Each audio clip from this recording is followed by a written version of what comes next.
Hello everyone, welcome back for another video. So today we're going to talk about the UltraFlex coil.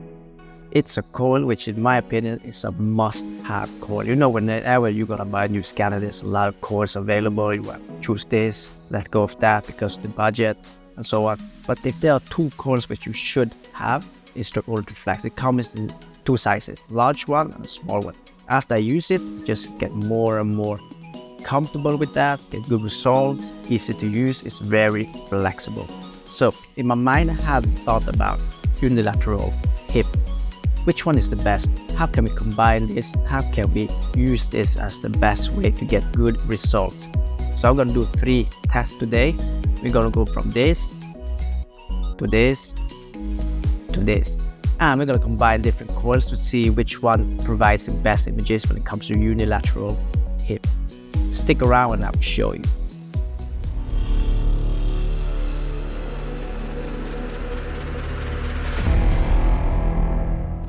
Hey, for those who are new, my name is Back again. I'm an MRI radiographer. In my channel, I'm covering things from basic to advanced MRI topics, tutorials just like this one. If you haven't subscribed yet, considering doing so. And for those who've been supporting me from the start, really appreciate it. So the reason for making this video is because Unilateral Hip. How can we get the best images whenever having the coils available, combine these coils? So we're going to go to the scanner and I will show 3 methods. And from my opinion, which one will provide the best when it comes to Unilateral Hip. Let's go to the scanner and I'll show you. All right, we have the scanner now. This is an XA platform. We have 3T, but it will work on 1.5 as well. So, all right, so we did 3 tests here. 2 planes, 2 different weighted, T1 coronal, PD fats at the coronal, and then PD fats at transversal. And what we did here is, let me show you. This is the first one. We just had the coil above, and we combined the UltraFlex along with the spine in the back, as you can see there. So let's go to the system, and you can see there. So we have the coverage of both the hips, but we are just shooting, the hip as a unilateral, but it covered everything. So we did this, as you can see. I'm going to show you the results later. I will compare it. So this is how I position the coronal. I'm putting on all the coils I have available. All right. So now I changed the patient, and now we have the coil somehow wrapped around in the back with the patient. As you can see here, there's a lot of signal here, and there's no signal there. So on the right side is where I wrap the coil around. So we're going to do 2 tests more with the same sequences without any modifications. Try to reposition it as close as possible. And as you can see now, I'm trying to remove the spine coil and just using the front or the UltraFlex, which is wrapped around. This is UltraFlex large. So I go in here to miscellaneous. I put auto coil selection all but spine. So that means that the spine will turn off, right? So all other coils will have be on. So I will do the same here, transversion and everything, and just check that the coil is only the UltraFlex, as you can see there.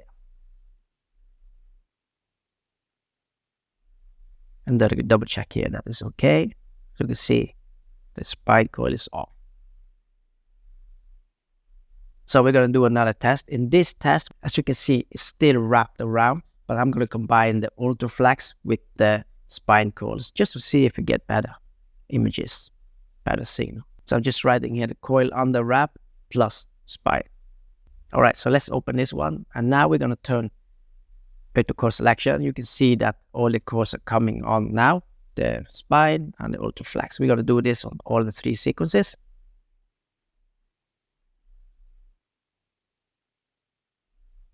Do the same here. And we're going to check out the results.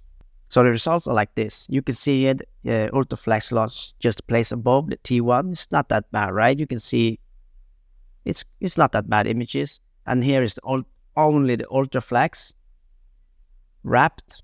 And here the last one is the UltraFlex with the spine. As I can see, there's a little bit burnout on the side right here.